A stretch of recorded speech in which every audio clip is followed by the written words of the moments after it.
Welcome to Seattle Refined. I'm Guard Swanton. It's Friday, and you know what that means. It is time for our special TGIF edition of the show. The party of the summer is tonight, and so much more is happening around town this week. And of course, who do we go to? Yes, it is Britt Thorson is here, our managing editor of Seattle Refined. And I'm telling you, what a weekend. There's a lot going on, including tonight. I mean, and I got kind of sad the other day when I was thinking about how it's almost August, and August means it's almost September, and September means summer's over. But the good news is there's still tons more happening this summer. We have a whole nother month, and that whole second month of activities kicks off with the Civic Science Center.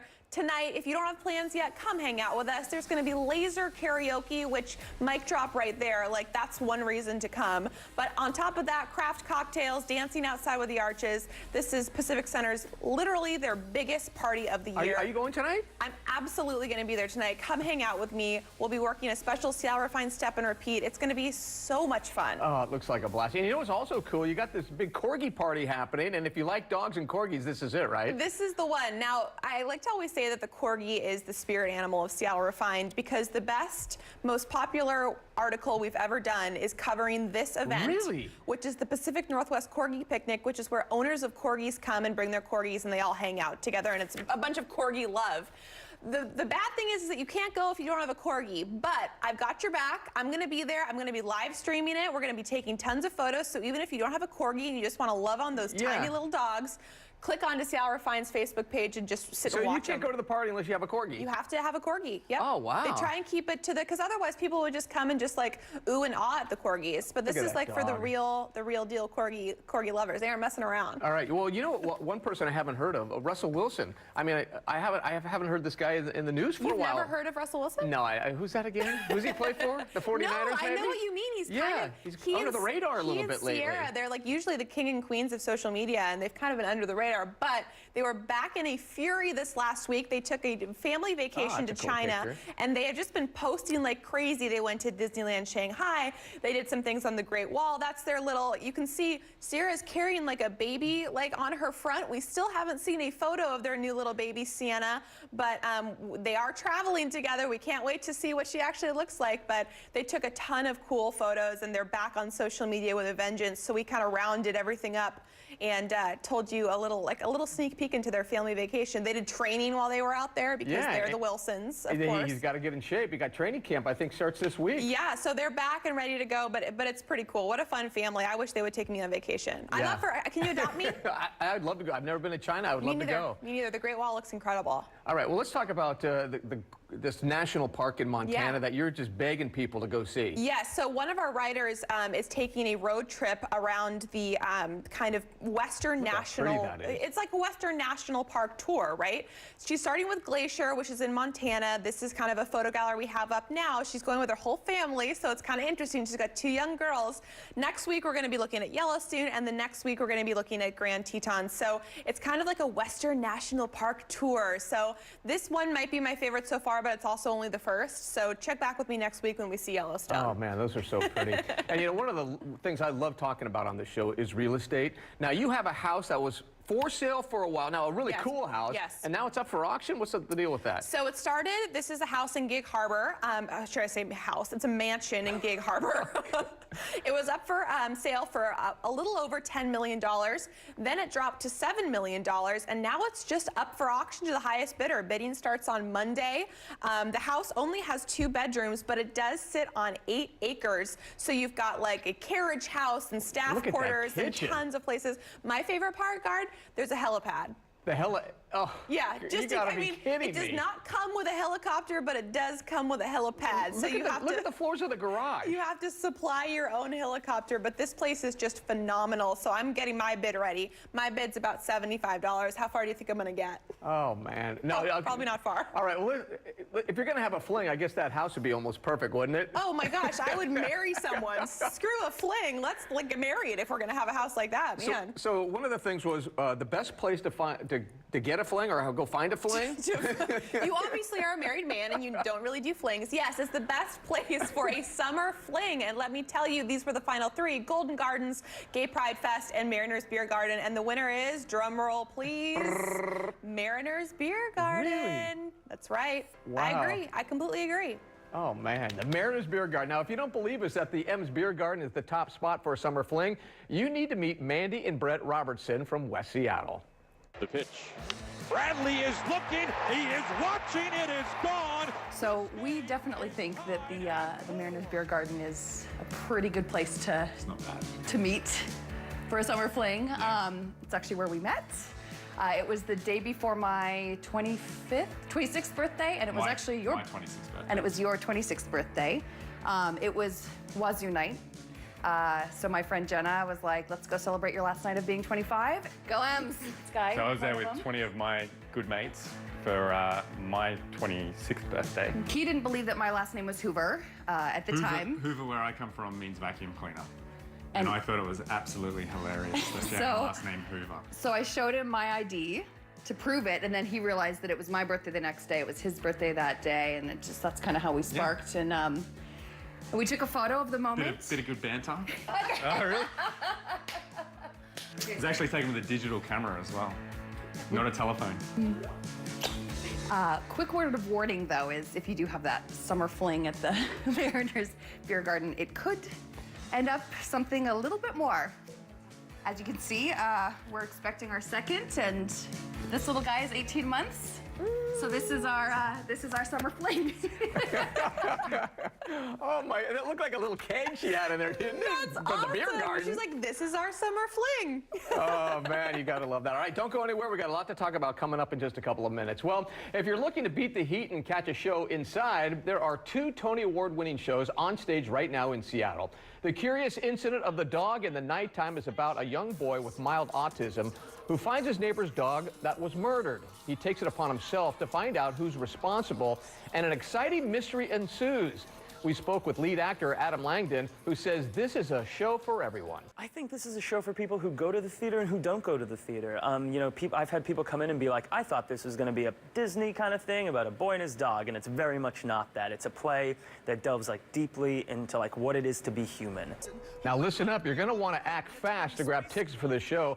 The Curious Incident of the Dog in the Nighttime runs through Sunday at the Paramount Theater.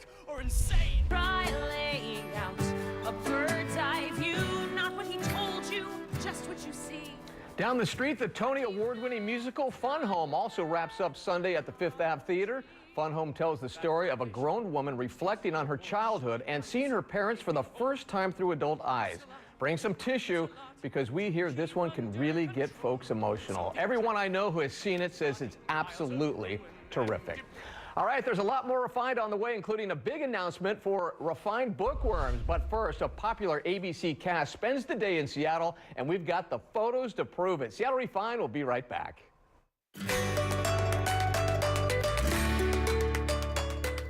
What's still...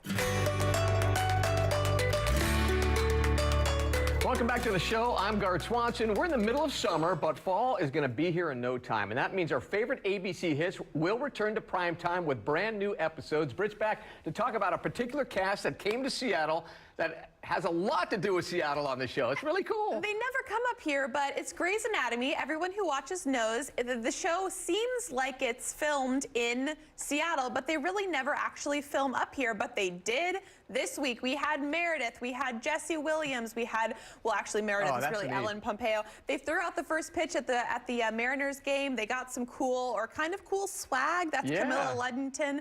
Chandra was obviously here. And you know what I don't like about Seattle? Uh-oh. What? I mean, Grey's Anatomy, they don't show enough of Seattle. I know. I'm always looking. Give me another picture. I know, and some of the times they'll do like a pan and it'll have the Space Needle with the orange top, which from like years ago. So hopefully they refreshed some of their Seattle looks. But they were here pretty much for a couple days this week taking really cool selfies. And the best part is we actually got to go along with them on the shoot and actually talk with them. We're going to have all that stuff coming for you in fall. Were they nice? Tell me they were nice. They are so nice. Good. Yes. That makes the show better. Season 14 is literally around the corner, and we'll have all of our special exclusive interviews for you in September. But it was a hoot. We're glad they came and visited. Oh, yeah. I love Grey's Anatomy. 14 years, I can't get over it. All right, what about the book club? Huge announcement. I'm telling you, another drum roll in the show. It's not August yet, but we are going to be announcing our August book club. Ready? Ready? Yeah, I want to know. It's Goodbye Vitamin by Rachel Khong.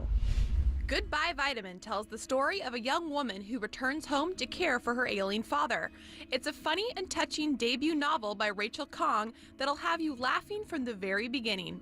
Our resident Refined Reads expert, Terry Tazioli, spoke with Rachel during a recent visit to Seattle and asked where she found the inspiration for the opening scene. I think it just was one of those images that came to me out of nowhere. You know, sometimes when you're writing, you are surprised by the things that happen. And so that was one of those images where I had, you know, the parameters of the scene, I guess. I knew that it was around Christmas time. I knew that she was home for the holidays. And so I just had this flash that was like, oh, his pants are in the tree and it's lit with Christmas lights, and this is how you know, the man noticed them. It's because they were all just illuminated, which you know, struck me as funny and weird. While the book does tackle the serious topic of Alzheimer's disease, Rachel says using humor in her story actually was crucial. I think that the humor was maybe a matter of personal preference too. I know that, you know, everyone will come to this with a different preference and different tolerances for things, and I'm sure some people will think this is too, you know, too light, or, you know, doesn't treat this disease with enough gravity or something like that. But to me, the humor was essential to the way the story was told.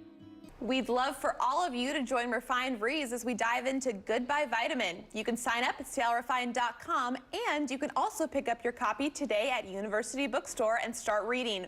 We'll announce our next book club discussion date in the coming weeks. Ah, that looks good. I like the cover too. It's I know, so vibrant. a good cover is always the first step, right? Well, sort of. 'Cause what's the old say? You know, Oh, yeah. don't jump Actually, into your book by its cover. I'm pretty sure that's the opposite of what I think it just was. I think you gotta- said. Rewind. And then you got another big event with another big name in town. Yeah, that's right. Chris Colfer, if any of you guys watched the hit TV series Glee, he played Kurt. He is actually now an author as well. He's got a really cool book out called The Land of Stories. It's a book of fairy tales.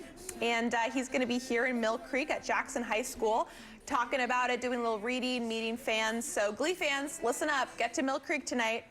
Ah, it looks good. Yeah. It'll be fun. All right, this is an event that I really wanted to go to, but I had a prior engagement, and you went. Seth Wayne, our weather guy at KOMO 4, went, and it was this Game of Game of Chefs, this big competition with people cooking. It was kind of a pun on the whole Game of Thrones thing, but it basically was 3 Seattle chefs. They had a limited amount of time to make a full meal using only Seattle-made ingredients. Seattle-Made is a collective of businesses that make their stuff right here in Seattle. After going head-to-head for about 90 minutes or so, Carolyn in the pink, you see her right there, her dish ended up winning. It was a Dungeness crab puff pastry. You can see she was making the puff pastries right there.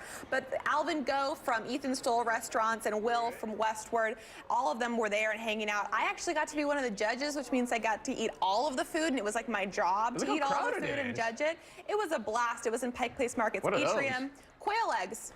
And you should have seen the gal who was doing it. She was like on quail egg duty, and she was just flipping them, egg after egg after egg. It was pretty awesome. Oh, and then you tried it all, right? I tried it all. I have to admit, the Dungeness crab was my favorite as well, but honestly, I would have eaten anything over the usual top ramen that I have at home. Oh, gosh, it looks good. Yeah, I'm so sorry I had to miss it, but gosh, it looks like a lot of fun. You'll be back next year. It's going to be back. This event's pretty awesome. We've got all of the photos up on the website right now if you want to check it out. Well, you know, one thing I didn't miss was last night, this white party where you had to dress in white to go to dinner, and everybody did. And it was a little weird. It felt kind of creepy at first, but it was an awesome event down on the water. So back up a little bit. So you basically get a ticket. Yeah, you buy a ticket. You have to get an all-white outfit. And there's sticklers on it. You cannot go in with like cream-colored pants or a cream-colored shirt.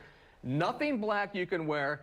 Everything has to be white. Like this dude's glasses right here. Everything has to be white. Do you think he was told to take those black glasses off? Some people were, actually. That's believe it or not. crazy. And some lady came in carrying a black case with like her table and chairs, because you have to carry everything in. they wouldn't let her in. She had to take the black case off and leave it outside. So they are serious. Oh, yeah, and then you could carry it in. But I kind of like that because then you get these shots and you look out on this, and it was at Myrtle Edwards Park, right? Yep, it and was you just kind gorgeous. of see the sea of just folks in beautiful white. Oh, that's a really cool. And Yeah. I heard there was a surprise proposal, too. There was, and we're not going to talk about that now because that's going to come next week. But we did a full-on story on this party last night. Yeah. First annual ever, and it was incredible. Oh, it was incredible. But you're going to see all of it next week. I'm excited. Can't wait. Oh, it was good. All right, thank you, Brett. Thanks, Guard. Have a All good right, weekend. you too. All right, there's still a lot more coming your way on Refined. Move over, Willy Wonka. Refined gets a golden ticket to tour a Northwest chocolate factory that is oh so sweet. We're going to tell you about it right after this.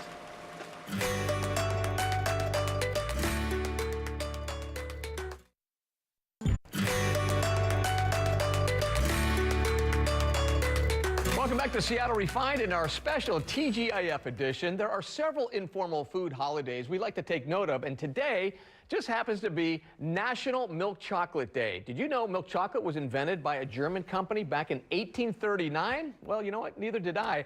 Well, what I do know is that there is a tasty chocolate tour you can take right here in Seattle.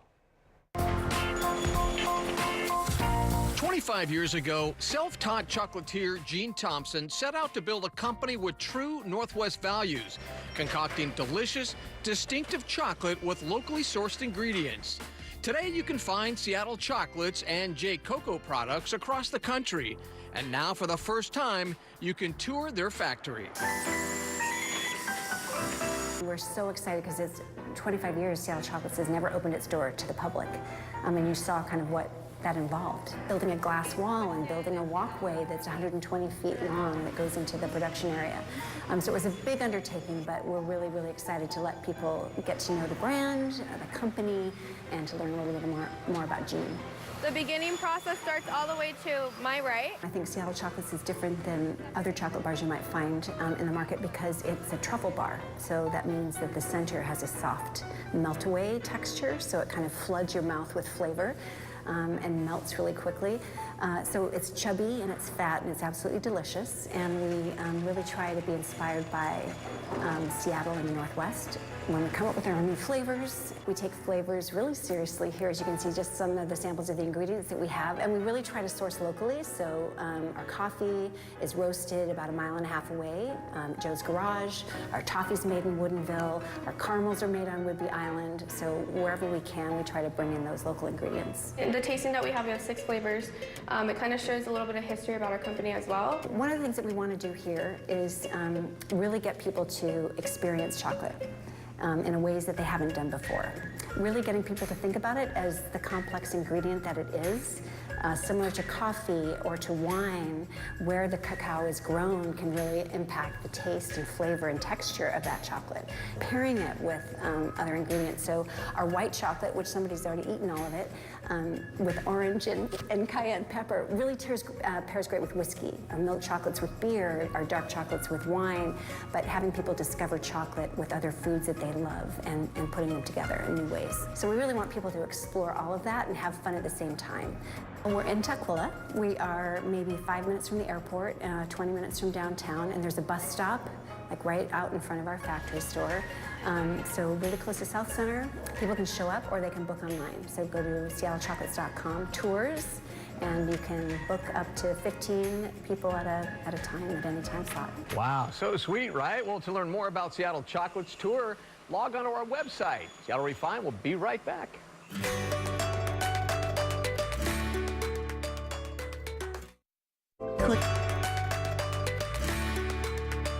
All right, we're about finished with this episode of Seattle Refined. As we end the show, here are some of our favorite photos and moments of the week. Have a great Friday and a weekend, everybody.